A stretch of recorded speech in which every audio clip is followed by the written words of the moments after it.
ሰላም ሰላም፣ እንዴት ናችሁ? ውድና የተከበራችሁ በመላው ዓለም የምትገኙ ኢትዮጵያውያን እንዲሁም ኤርትራውያን የቻንዲ ቤተሰቦች እንዴት ናችሁ? ደህና ናችሁ? ሁሉ ሰላም ሁሉ መልካም። እኔ ጋር ሁሉ ሰላም ሁሉ መልካም፣ እናንተም ጋር ሁሉ ሰላም ሁሉ መልካም እንደሚሆን ተስፋ እያደረግኩኝ እንደተለመደው ቪዲዮውን ስትጀምሩ ላይክ እና ሼር፣ ሰብስክራይብ በማድረግ ሰብስክራይብ ስታደርጉ የደወል ምልክቷን በመጫን ቤተሰብ ትሆኑ ዘንድ በአክብሮት እየጋበዝኩ የተሰማችሁን ሀሳብ አስተያየት በኮሜንት እንድትሰጡኝ እያልኩኝ እንግዲህ ትናንትና ማታ መሽቶ ስለተለቀቀ ቪዲዮ ከሰራው በኋላ ስለነበረ ቪዲዮ አልሰራሁም፣ ግን እያየው የነበረ ኮሜንቶችንም ለማየት ሞክሬያለሁ፣ የተፈጠረውንም ለማየት ሞክሬያለሁ ማለት ነው። ግን አብዛኛው በጣም የገረመኝ በዛ አካውንት ላይ የነሱ ያሩት የሁለቱ ወዳጆች የት እንደገቡ አላውቅም። የኔን ራሱ ላይ ካርጋችሁኛ እንደዛ ጽፌ ማለት ነውና የት ገቡ ወዳጆቻቸው እየቀነሱ ይመስለኛል። ምክንያቱም ይሄ ምንም የሚያስተምር ነገር ስለሌለው ሰዎች ያው አድናቆታቸውን ይቀንሳሉ። አሁን ደግሞ ዘመድ ናቸው ምናምን እያላችሁ የምታናፍ ስቶሪ ያለ ዝምድና የሚባል ነገር የላቸውም። ዝም ብሎ የጉንጭ ወሬ እንደሆነ በዚሁ አጋጣሚ ነግራችኋለሁ ማለት ነው። በምንም አይገናኙም። ሲቀጥል ደግሞ የሩታምባ ነው በቃ የሩታምባ ገና ምን አይተበት ቀን እንዳለ ኮሜንቱ እንደዛ ነው የሚለው። ግን አብርሽ ይሄን ስታይ ምን እንደሚሰማ አላውቅም። እኔ በዚህ ልክ ገንዘብ የሰው ልጅ እንደዚህ ልቡን ያደነድናል ብዬ እኔ አላምንም። እና እኔ አንድ ኮሜንት ራሱ የሆነ መጥፎ ኮሜንት ከተደጋገመብኝ ራሱ ራሴን ያመኛል፣ እንኳን አይደለም በዚህ ልክ ማለት ነው። እና ብዙ ነገሮች እያየሁ እየተገረምኩኝ ነው። በዚህ አጋጣሚ ምንም አይነት አደጋም እንዳልተፈጠረ ልነግራችሁ እወዳለሁ። ምክንያቱም መኪናው አልተመታም። ሲጀመር ለድራማው ድምቀት ብለው የሆነ ካሜራውን እንትን አንቀዠቀዡትና ከዛ ካያችሁ እየተሽከረከረ ሲቀረጽ ተመታ የተባለውን ፓርት አላሳዩም በካሜራ።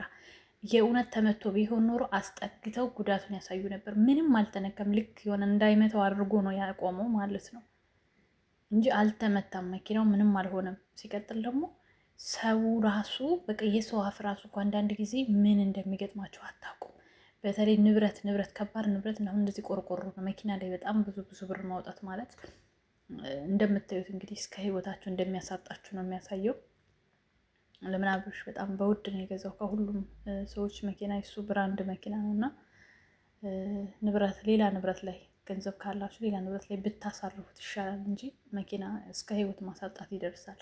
እና ግን ዋናው ታርጌቴ ዋናው አላማዬ ሰዎች ሲያዝኑባችሁ፣ ሰዎች ሲከፉባችሁ፣ በህይወታችሁ ላይ በሙሉ በየጊዜው የሚመጣ መጥፎ ነገር ወደ እናንተ ህይወት አለ። ይሄ ምንም የማንዋሸውና የማንክደው ነገር ነው። ሰዎችን ላለመበደል፣ ሰዎችን ላለመስቀየም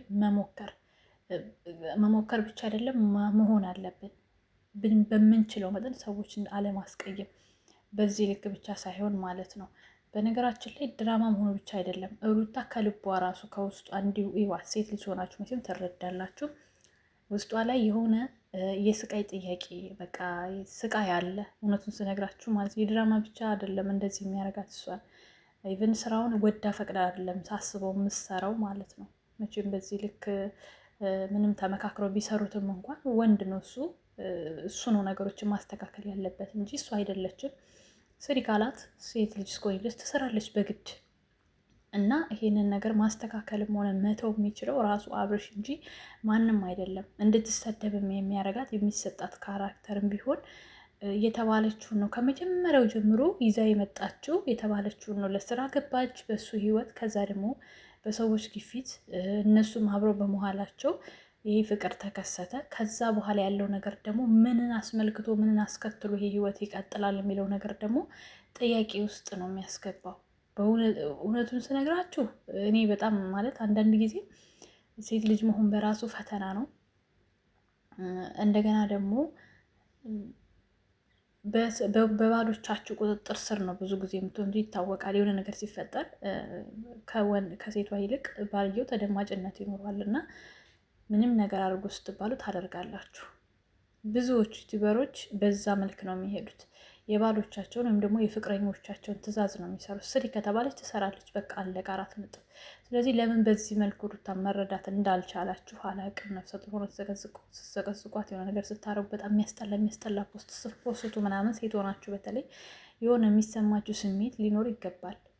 እናንተም ነገ በህይወታችሁ ምን እንደሚመጣባችሁ አታውቁም። በእርግጥ ሳትገቡበት ይሄን ነገር በቃ እንዴት ልበላችሁ መግባት እንዳልነበረባችሁ ሊሰማችሁ ይችላል። ግን ከገባችሁበት በኋላ ሴት ልጅ እስኮላችሁ የማትወጡት ነገር ውስጥ ነው የምትገቡት እና በተለይ አሁን በዚህ በዩቲዩብ የሚባል ነገር የሚመጣ ጣጣ በሙሉ ከኋላው ብዙ ነገሮችን ይዞ ነው የሚመጣው። ብዙ ነገሮችን ነው የሚያስከትለው። ህይወታችሁ ላይ ብዙ መመሰቃቀሎችን ነው የሚፈጥረው፣ እውነት ለመናገር ማለት ነው። እና ያው ሩታ የሆነባት ነገር ይሄ ነው አሁን ላይ የምናየው ነገር። ይሄ ደግሞ የእሷ ብቻ አይደለም፣ የብዙ ዩቲዩበሮች ህይወት ነው። ያልተነገረ ያልተገለጠ ብዙ መባል ያለበት ነገር አለ። በነገራችን ላይ በብዙዎቹ ላይ ለብሰው መተው ስቀው ሲሆነ እዚህ ፍቅር ሲጫወቱ ሲያሳዩ ምናምን በቃ እውነት የሚመስለን የሆነ ያየነውን ነገር ሁሉ ምናምን አይነት ሰዎች ስለሆነ ነው እንጂ እኛ በጣም በተለይ በሴቶቹ ብዙ ጭቆና ብዙ ነገር ኢቨን የሚሰሩትን የኢትዮጵያ ብር እስከ መውሰድ ምናምን የሚደርሱ ብዙ አሉ። እናውጣ ካልን በጣም ብዙ ነገር አለን እና አሁን የናብርሽ በድራማ መልክ ስለመጣልን ነው ለማለት ፈልጌ ነው። እንደዚህ እዚህ አሁን ሰው በነገራችን ላይ ማለት ነው እውነቱን ሲነገሩ ስለማይወድ እኛም አብረን እናሽቋልጣለን እንጂ ብዙ የምናውቃቸው ነገሮች አሉ። እኛ ዩቲዩበሮች ታውቃላችሁ፣ ወሬ እንደ አነፍናፊ ውሻ አነፍንፈን ነው የት ገባ ምን ወጣ ብለን ነው የምናመጣው። ግን ምን ይላል ተረቱ? ከተናገርን እናልቃለን ዝም ካልን እንከበራለን። ምንድን ነው የሚባለው ተረቱት እናንተና። ያው የሁሉንም የሚሞገሰውንም እያሞገስን ዝም መባል ያለበትም ዝም እያልን እኛም እንቀጥላለን፣ እናንተም ኦዲየንሶች ትቀጥላላችሁ ማለት ነው። ዞሮ ዞሮ እንግዲህ አብርሽና ሩታ ይቀጥላሉ። አረረም መረረም ህይወት ነው። ግን እኔ እግዚአብሔር ነው የምጠይቀው፣ በቃ ማንኛውም ሴት ተበድላ ተጨቁና እንድትኖር አልፈልግም። የሁሉንም ነፃነት እንዲያወጣላቸው በቃ በሀቅ በእውነት ተደስተው እንዲኖሩ ምኞቴ ነው። ወንድ ሴት፣ በተለይ ሴት ልጅ ማለት ነው። እና አንዳንድ የሚሰጣችሁንም ካራክተር ምረጡ። እስከ ህይወታችሁ ፍጻሜ ህይወታችሁን የሚያበላሸውን ነገር ይዛችሁ ባትመጡ። በተለይ አዳዲስ ዩቲዩበሮች ይሄ ነገር ሊያስተምራችሁ ይገባል ብዬ አስባለሁኝ። በቃ ይዛችሁ የምትወጡት ካራክተር የማትወጡት ነገር ውስጥ ያስገባችኋል። ወይ በሰው ግፊት ነው የምትገቡት እዛ ህይወት ውስጥ በቲፎዞ ወይ ደግሞ በስራ ብላችሁ ገብታችሁ እንግዲህ ብዙ ችግሮች ይፈጠራሉና ለማንኛውም ፈጣሪ ሩታን እንግዲህ በሰላም ይገላግላት እና ከዛ በኋላ የምናየው ይሆናል። ወዳችኋለሁ። መልካም ጊዜ። ቻው ቻው።